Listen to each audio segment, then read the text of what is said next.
सभी का स्वागत में है लेक्चर में। तो जैसा कि हम जानते हैं कि हम कवर कर रहे हैं की नेशनल इंस्टीट्यूशंस को, और प्रीवियस लेक्चर में हमने स्टार्ट किया था FSSAI को, ऑलराइट, और हमने कवर किया था कुछ फैक्ट्स एंड फिगर्स को FSSAI के बारे में। तो बेसिकली इस लेक्चर में हम कंटिन्यू करेंगे FSSAI के साथ में, और हम कवर करेंगे बाकी फैक्ट्स एंड फिगर्स को भी।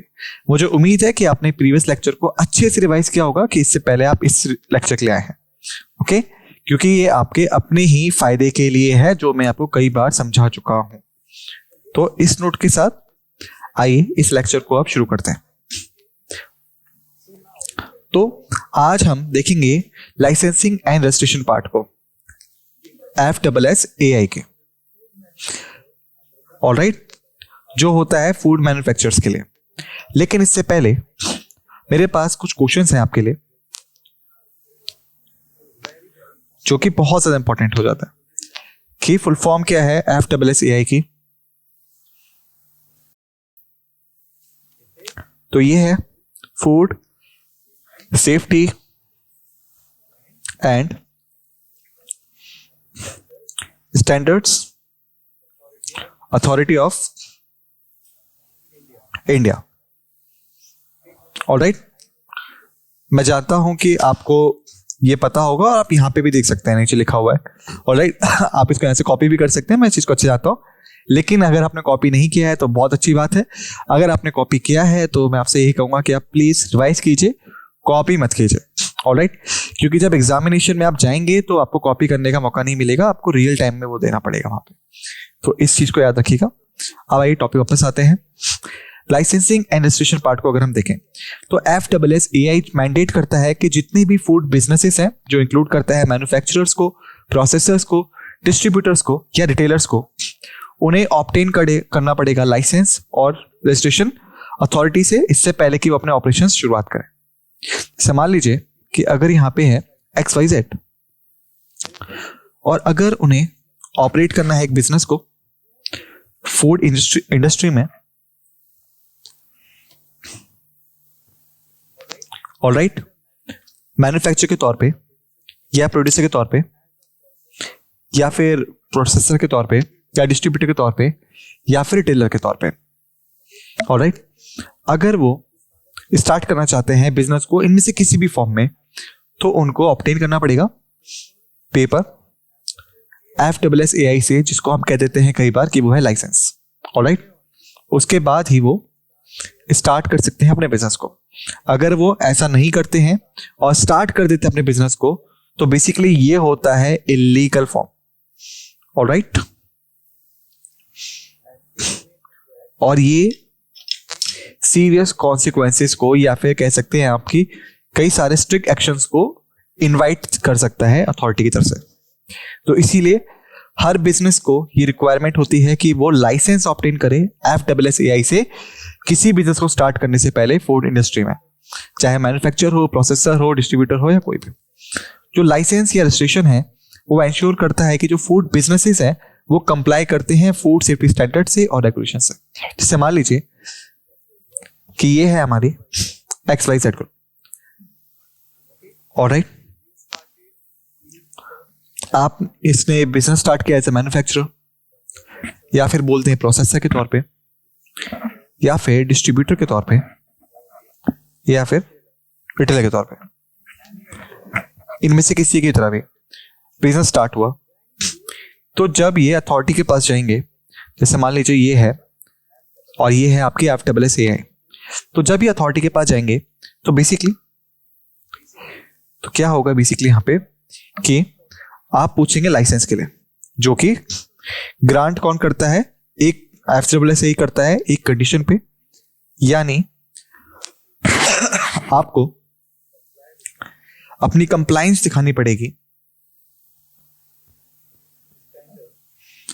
स्टैंडर्ड्स के साथ में, जो कि डिजाइन है फूड सिक्योरिटी के लिए, या फिर आप कहें फूड सिक्योरिटी या फिर फूड सेफ्टी मेजर्स के लिए, और आपको फॉलो करना पड़ेगा हर एक रेगुलेशन को फॉर फूड सेफ्टी। तो इस तरह की जो कंडीशंस है वो आपको मैंडेट करनी पड़ती हैं कि इससे पहले आप अपना लाइसेंस लेके आए अथॉरिटी से। ऑलराइट, तो ये था सर्टिफिकेट बेसिकली जो कि ग्रांट किया जाता है बिजनेसेस को, जिसका मतलब है कि हाँ वो जो पर्टिकुलर बिजनेस है वो ओबे कर रहा है, ये कंप्लाई शो करता है, ऑलराइट, विथ सेफ्टी स्टैंडर्ड्स जो कि डिजाइन किए हैं FSSAI ने। ओके, और ये एंश्योर करते हैं कि जो फूड स्टैंडर्ड्स हैं वो मेंटेन रहे बिजनेस एक्टिविटीज में भी। अगर वो ऐसा नहीं करते हैं तो इसका मतलब क्या हुआ कि ये क्लियर कट वायलेशन है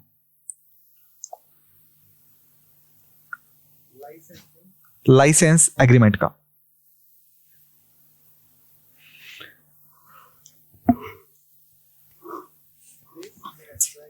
और ये अट्रैक्ट कर सकता है सीरियस कॉन्सिक्वेंसेस को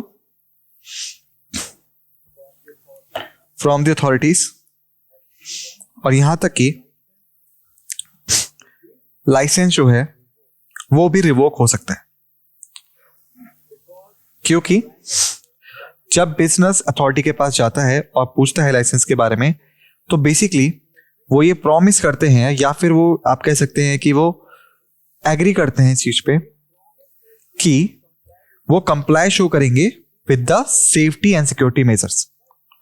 और अगर वो फेल होते हैं इस चीज में, फुलफिल नहीं कर पाते अपने प्रॉमिस को, तो ये होता है वायलेशन लाइसेंसिंग एग्रीमेंट का, क्योंकि इसी एग्रीमेंट के बेस पे उनको लाइसेंस मिला था।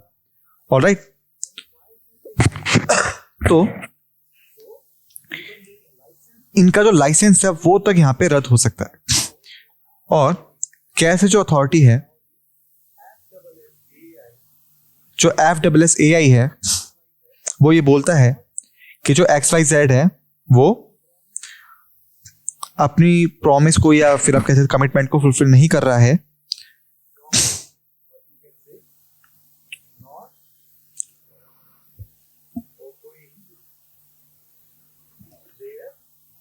या फिर ओबे नहीं कर रहा है अपनी लाइसेंसिंग एग्रीमेंट डीड्स को, तो FSSAI कैसे कह सकता है इस चीज को कि XYZ अगर ये क्लेम कर दे कि हम तो कर रहे हैं, तो FSSAI कैसे उनको काउंटर कर सकता है। ऑलराइट, कि XYZ ऐसा नहीं कर रहा है। कैसे? बाय रेगुलर फूड इंस्पेक्शन के द्वारा और सैंपलिंग के द्वारा।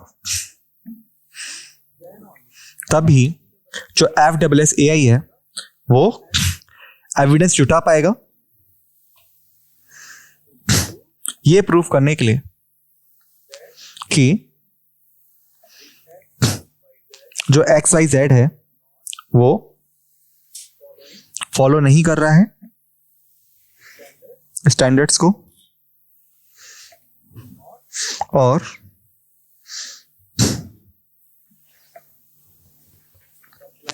कंप्लाई नहीं कर रहा है रूल्स के साथ में।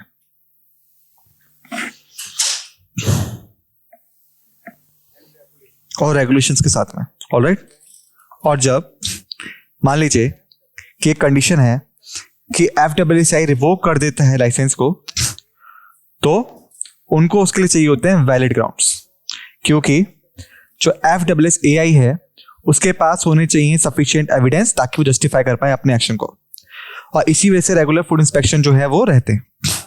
अब जो food safety and standard regulations हैं, FSSAI है वो इशू करता है वेरियस रेगुलेशंस को एंड गाइडलाइंस को जो कि रिलेटेड होंगे फूड सेफ्टी एंड स्टैंडर्ड्स। जैसा कि मैं आपको बोल चुका हूं कि जो XYZ है बेसिकली वो है आपका फूड बिजनेस। ऑलराइट, और ये है आपकी फूड अथॉरिटी। तो कैसे जो अथॉरिटी है वो क्लेम कर सकती है कि XYZ रूल्स को ओबे नहीं कर रहा है? कैसे? कि अगर उनको लगता है कि वो ऐसा नहीं हो रहा है और ये जो चीज है इसके लिए गाइडलाइंस पहले डिफाइन होनी चाहिए। जैसे कि अगर आपकी गाइडलाइन ही डिफाइन नहीं है तो आप फिर कैसे क्लेम कर सकते हो कि जो रूल्स हैं, सेट ऑफ रूल्स हैं, वो फॉलो नहीं हो रहे। तो इसीलिए FSSAI जो है वो पहले रूल्स एंड रेगुलेशंस प्रोवाइड करता है किसी भी बिजनेस को। फिर अथॉरिटी क्या करते हैं, इंस्पेक्शन करते हैं ये पता करने के लिए कि जो बिजनेस है वो फॉलो कर रहा है उन स्टेप्स को कि नहीं कर रहा है। और अगर फॉलो नहीं हो रहे होते हैं तो बेसिकली FSSAI जो है वो इंस्पेक्शन ले सकता है। तो पहली चीज तो ये है कि ये मस्ट है कि रेगुलेशंस पहले प्रोवाइड हो। ये रेगुलेशंस जो है कवर करते हैं कई एस्पेक्ट्स को, जैसे कि परमिशन लिमिट्स हो गए कंटेमिनेंट्स की। जैसे मैं आपको बता भी चुका था कि मान लीजिए अगर यहाँ पे XYZ कंटेमिनेंट्स हैं तो इनकी परमिसेबल लिमिट है, जैसे 10% हो गया, 20% हो गया या 5% हो गया। टोटल हो गया आपका कितना, 35%। और ये सिर्फ इसी रेशियो में हो सकता है, वो इस रेशियो में नहीं हो सकता कि X है, Y है, Z है। ऑलराइट, X का 20% है, Y का 5% है, Z का 10% है। तो जो फूड बिजनेस होगा तो वो ये नहीं बोल सकता कि 35% था तो हमने 35% कर दिया। एक्चुअली जो अथॉरिटी है वो ये बोलेगी कि जो रेशियो हमने बोला था उस रेशियो में तो आपने नहीं किया, और जो ये रेशियो था वो ये था कि X 10 होना चाहिए, Y 20 होना चाहिए, Z 5 होना चाहिए। लेकिन बिजनेस ने क्या करा, X 20 कर दिया, Y 5 कर दिया, Z 10 कर दिया। तो ओवरऑल रेशियो तो सेम है लेकिन जो इंटरनल रेशियो है वो गलत हो जाता है। ठीक ऐसे ही लेबलिंग रिक्वायरमेंट्स की अगर हम बात करें कि अगर आप कंटेमिनेंट्स का इस्तेमाल कर रहे हैं तो नेचुरल वर्ड का इस्तेमाल आप नहीं कर सकते कि आपने केमिकल यूज करा मैन्युफैक्चरिंग में और फिर आप बोलते हैं कि ये प्रॉपर नेचुरल है। ऑलराइट, फिर आता है आपका एडवर्टाइजिंग एंड क्लेम्स जो फूड प्रोडक्ट्स पे या पैकेजिंग पे होता है। फिर हमारे पास आता है state food authorities. Basically FSSAI जो है वो क्लोज कोऑर्डिनेशन के साथ काम करता है स्टेट फूड अथॉरिटीज के साथ में। इन शॉर्ट आप SFA कह सकते हैं हर एक स्टेट में और यूटी में इंडिया के। बेसिकली क्या होता है, SFAs जो हैं वो रिस्पॉन्सिबल होते हैं इम्प्लीमेंटिंग के लिए और इन्फोर्स करने के लिए फूड सेफ्टी स्टैंडर्ड्स को within their respective regions. जैसे मान लीजिए कि यहाँ पे है FSSAI, वो काम करता है नेशनल लेवल पे। अब उन्होंने गाइडलाइंस बनाई और बोला कि सेट कर दिया रूल्स एंड रेगुलेशंस को। Rules and regulations food safety में क्या ये एफिशिएंट है, क्या ये एफिशिएंट है या इफेक्टिव है कि सिर्फ और सिर्फ एक ही अथॉरिटी जो है वो मेंटेन करे सभी फूड बिजनेस को थ्रू आउट द कंट्री। क्या ये इफेक्टिव या एफिशिएंट है? तो क्लियर कट नो, क्योंकि FSSAI जो है बेसिकली वो एबल नहीं होती इन सब चीजों को करने के लिए। इसी वजह से हर एक स्टेट या यूनियन टेरिटरी जो है उसके खुद के स्टेट फूड अथॉरिटीज होती है जो कि रिस्पॉन्सिबल होती हैं to maintain the food safety regulations and standards within their respective regions. जैसे A हो गया, B हो गया, C हो गया और D हो गया। ये है आपके 4 स्टेट्स। तो FSSAI जो है वो नेशनल लेवल पे guidelines and rules and regulations को बनाएगी। इसके बाद जो A हो गया वो अपने खुद के फूड बिजनेस मेंटेन करेगा गाइडलाइंस के अकॉर्डिंग, B अपने करेगा, C अपने करेगा और D अपने करेगा। तो इस तरीके से जो स्टेट अथॉरिटीज है वो काम करती हैं। ओके, तो बेसिकली ये एंश्योर करती हैं कंप्लायंस को बिजनेसेस के उन रूल्स एंड रेगुलेशन साथ में जो कि FSSAI बनाता है अपने नेशनल लेवल पे, और ये एंश्योर करते हैं रिस्पेक्टिव रीजंस पे। फिर आता है कंज्यूमर अवेयरनेस। तो ये बहुत इंपॉर्टेंट है क्योंकि मैं और आप हैं बेसिकली कंज्यूमर्स। हम कंज्यूम करते हैं फूड को, उन या कहें कि फूड आइटम्स को और प्रोडक्ट्स को, और अगर यहां पे कोई भी वनरेबल ग्रुप है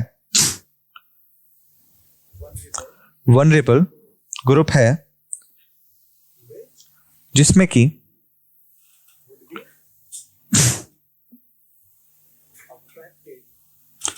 जो कि अफेक्ट हो सकता है आपका फूड स्टैंडर्ड्स फॉलो ना होने की वजह से, तो वो होता है आपका, वो होगा हमारा ग्रुप। क्योंकि कौन उस फूड को कंज्यूम करने वाला है? मैं और आप करेंगे। तो जो फ्लोर है या जो सॉस है वो कौन कंज्यूम कर रहा है? वो मैं और आप कर रहे हैं। ऑलराइट, तो इसी वजह से किसको अफेक्ट पड़ना चाहिए? मुझे और आपको ही पड़ेगा, क्योंकि जो प्रोडक्ट के एंड कंज्यूमर है वो मैं और आप हैं। और अगर कोई स्टैंडर्ड फॉलो नहीं हुआ था उनकी मैन्युफैक्चरिंग में, तो जो उसका मेन इफेक्ट है वो मेरे पे और आप पे ही पड़ेगा। इसीलिए जो कंज्यूमर अवेयरनेस है वो बहुत इंपॉर्टेंट होती है। जैसे मान लीजिए कि अगर ये कंज्यूमर है जो कि खरीद रहा है सॉस की बोतल को, जैसे कि आप देख सकते हैं यहाँ पे,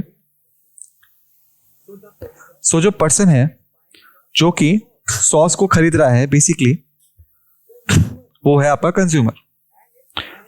और अगर कुछ भी उस सॉस के साथ गलत होता है, या फिर आप कह सकते हैं कि वो एज पर द स्टैंडर्ड्स नहीं है,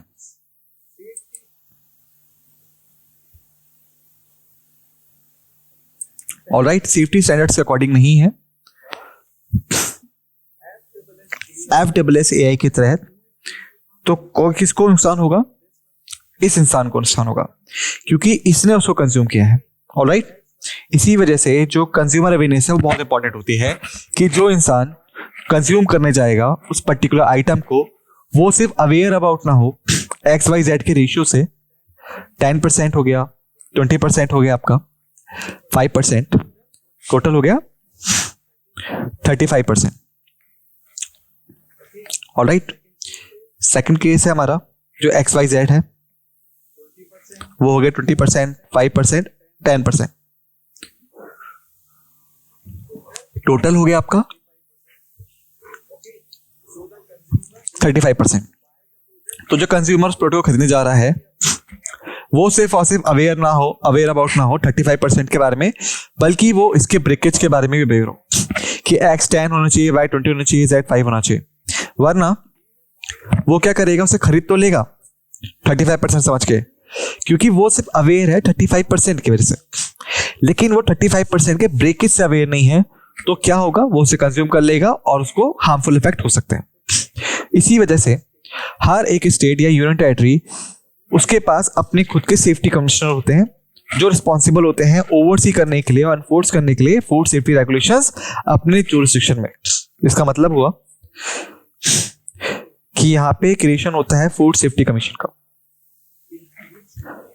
हर एक यूटी में और स्टेट में, जिनके पास होता है डेजिग्नेटेड एरिया देखने के लिए फूड आइटम्स को जो मैन्युफैक्चर होते हैं, स्टोर्ड होते हैं, प्रोड्यूस होते हैं, प्रोसेस होते हैं या बिकते हैं मार्केट में, वो सब होने चाहिए एज पर द स्टैंडर्ड्स। और साथ के साथ ये इंश्योर करता है कि जो कंज्यूमर्स उसको खरीद रहे हैं उनको पता हो कि वो क्या ले रहे हैं, उसे कैसे चेक करना है। ये प्रोवाइड करते हैं information through website, campaigns, education materials, ताकि लोग एजुकेट हो सके about making food choices.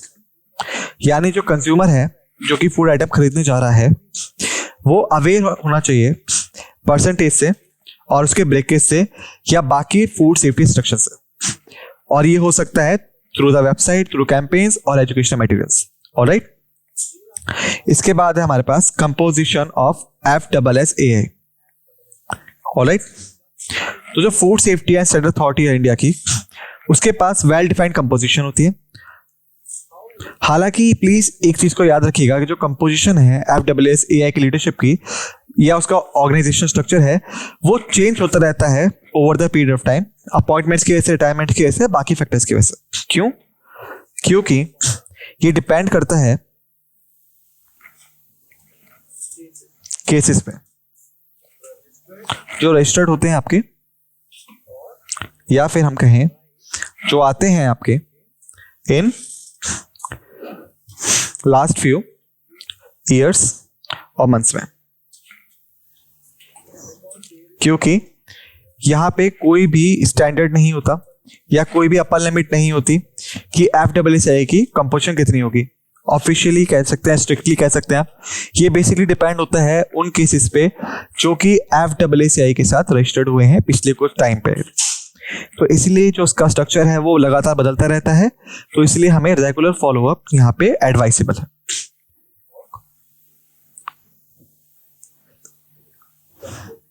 Composition के लिए ऑफ FSSAI और बाकी ट्रेड इश्यूज की, जैसे कि अगर यहां पे X इंक्रीज हो गया, Y डिक्रीज हो गया, Z डिक्रीज हो गया, कुछ भी हो सकता है। ऑलराइट, ठीक वैसे ही कंपोजिशन के साथ है कि कंपोजिशन बढ़ रही है, कम हो रही है, तो क्यों हो रही है, ये चीज हमें फॉलो करनी पड़ती है। तो पहला हमारे पास होता है चेयरपर्सन। ओके, जो चेयरपर्सन है FSSAI का, वो होता है हेड ऑफ द ऑर्गेनाइजेशन और रिस्पॉन्सिबल है प्रिसाइड करने के लिए मीटिंग्स के ऊपर और डिसीजन मेकिंग प्रोसेसेस के ऊपर।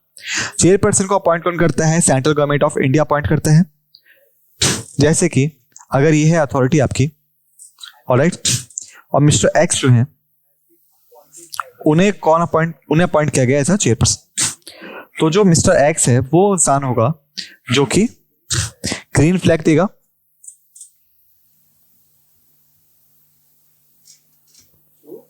टू एवरी मेजर और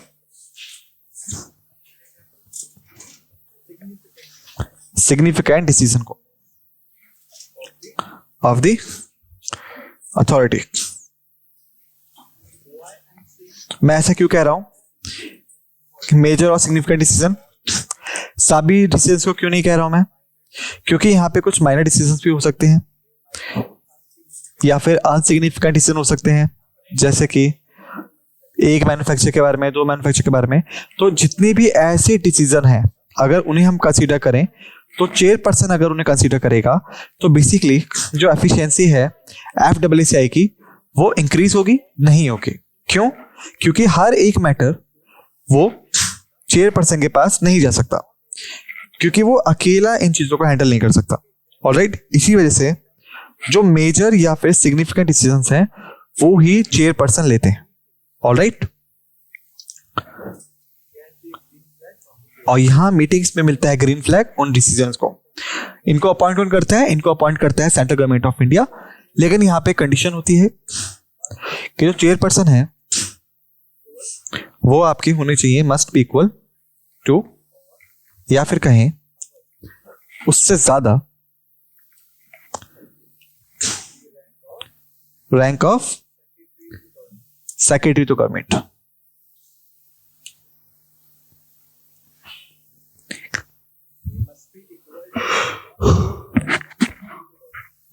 वो या तो इक्वल होंगे या ज्यादा होंगे इस रैंक से। सेकंड, वो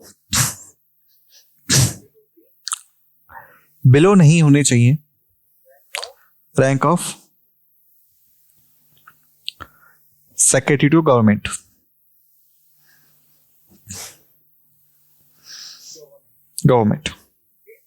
ऑलराइट, अब दूसरा पर्सन हमारे पास होते हैं, वो होते हैं CEO, चीफ एग्जीक्यूटिव ऑफिसर।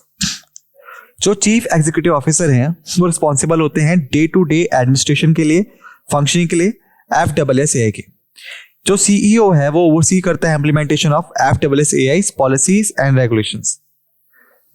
तो बेसिकली जो चेयरपर्सन है वो होते हैं सीनियर CEOs के और रिस्पॉन्सिबल होते हैं मेजर या फिर आप कहें सिग्निफिकेंट डिसीजन मेकिंग के लिए इन टॉप लेवल मीटिंग्स में या अथॉरिटीज में।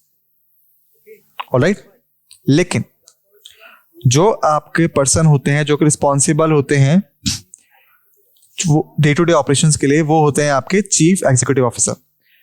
तो ये इंश्योर करते हैं कि जो पॉलिसीज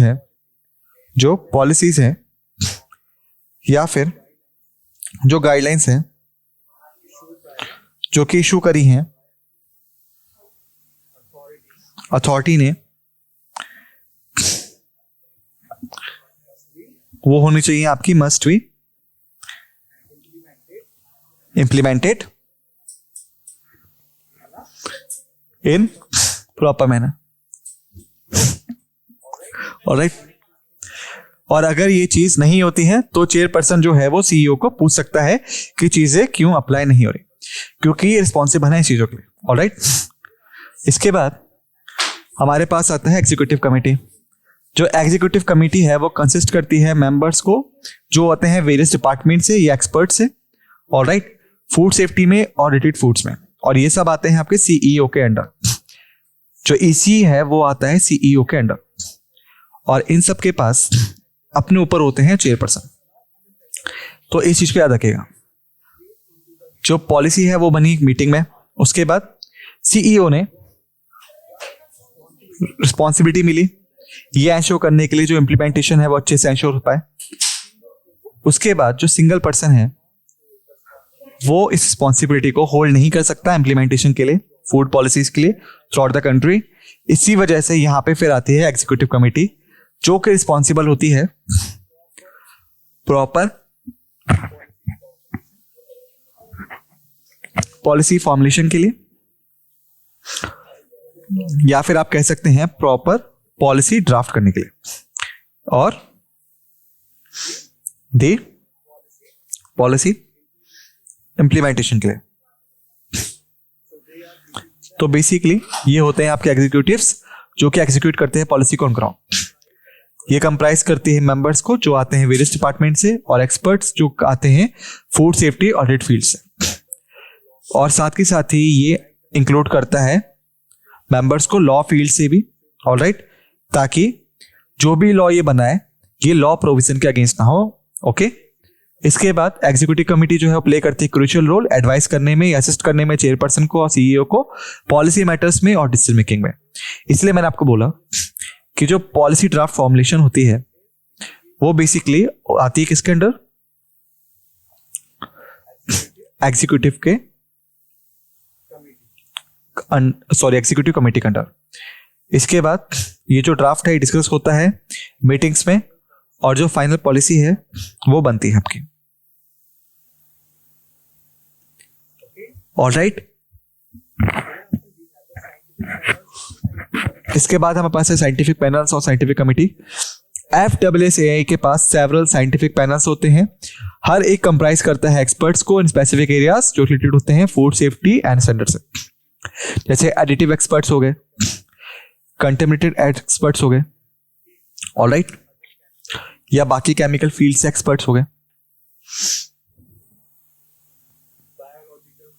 बायोलॉजिकल फील्ड से एक्सपर्ट्स आ गए.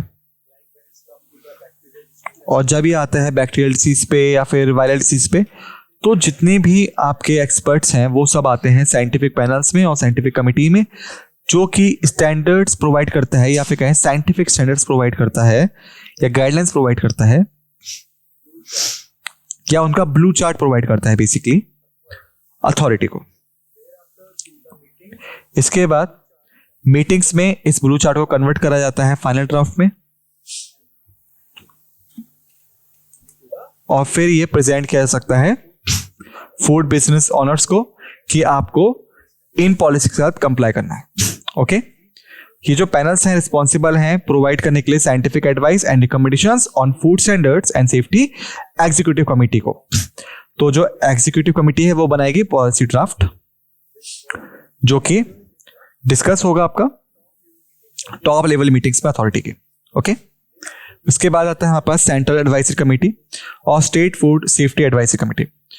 जो सेंट्रल एडवाइजरी कमेटी है या state food safety advisory committee है ये कॉन्स्टिट्यूटेड होते हैं on advice of the central government and state government respectively उन मैटर्स पे जो कि रिलेटेड होते हैं आपके फूड सेफ्टी और स्टैंडर्ड से. बेसिकली जो साइंटिफिक पैनल्स हैं या साइंटिफिक कमिटीज हैं बेसिकली उनको साइंटिफिक गाइडलाइंस बनानी पड़ती है, लेकिन जो फूड डिस्ट्रीब्यूशन चैनल्स हैं ऑलराइट, या उनकी जो मैन्युफैक्चरिंग है ऑलराइट, उनकी जो सेल्स है और बाकी जो चीजें हैं इन सबको कौन कंट्रोल करता है, FSSAI करता है ऑलराइट. और ये सब कौन हैंडल करता है? सेंट्रल एडवाइजरी कमेटी जब सेंट्रल लेवल की बात होती है, और state food safety advisory committee जब स्टेट लेवल की बात होती है। इस सिनेरियो में ये बनाते हैं ब्लू चार्ट इन सभी चीजों पे, और फिर इसे सबमिट करते हैं इसे एग्जीक्यूटिव कमिटीज पे। ये कमेटी इंक्लूड करती है representatives from various stakeholders, industry, consumer organisations और एक्सपर्ट्स से फ्रॉम द फूड डोमेन, ताकि सभी को इंक्लूड किया सके या फिर ओवरऑल इंक्लूसिव अप्रोच मेंटेन हो सके। तो ये होता है बेनिफिट के लिए for all the stakeholders जो कि इन्वॉल्व हैं फूड इंडस्ट्री में। इसके बाद हमारे पास है फूड सेफ्टी कमिश्नर्स। हर स्टेट या यूटी के पास अपना होता है डेजिग्नेटेड फूड सेफ्टी कमिश्नर जो रिस्पॉन्सिबल होता है एनफोर्स करने के लिए फूड सेफ्टी रेगुलेशंस को अपने जुरिसडिक्शन एरिया में। जैसे मान लीजिए यहाँ पे है ए, बी, सी और डी, तो ये सब हैं स्टेट्स और यूटीज। तो अब इनके पास अपने खुद के फूड सेफ्टी कमिश्नर्स हैं जो कि रिस्पॉन्सिबल हैं मेंटेन करने के लिए चेक, या फिर लग लें WXYZ, मेंटेन करने के लिए चेक और मैन्युफैक्चरिंग ऑफ फूड अपने रिस्पेक्टिव एरियाज में। जितनी भी गाइडलाइंस हैं वो फॉलो हो रही है नहीं हो रही, ये चेक करने के लिए, और जितने भी स्टैंडर्ड्स हैं वो है यहाँ पे या नहीं है, और जो कंज्यूमर्स हैं उन एरियाज के वो उसके बारे में अवेयर है या नहीं है। ऑलराइट, तो सभी चीजें जो हैं ये बेसिकली कौन देखता है? ये देखते हैं डेजिग्नेटेड फूड सेफ्टी कमिश्नर्स जो होते हैं आपके अपने हर स्टेट में और यूटी में। जो फूड सेफ्टी कमिश्नर है वो वर्क करते हैं in coordination with the central government या फिर कहें FSSAI के साथ में, ताकि इंश्योर कर सके compliance with food safety standards. यानी अगर वो जा रहे हैं रूल्स एंड रेगुलेशंस को एनफोर्स करने के लिए, तो एटलीस्ट उनको रूल्स एंड रेगुलेशंस के बारे में पता होना चाहिए जो कि अथॉरिटी फॉलो करती है, सेंट्रल गवर्नमेंट फॉलो करती है, और साथ के साथ वो अवेयर होने चाहिए उन स्टेप से जो कि ले जाएंगे अगर उन्हें लगता है कि वायलेटर या फिर यहां पे वायलेशन हुई है ऑफ एक्ट या फिर कहें set of rules and regulations की।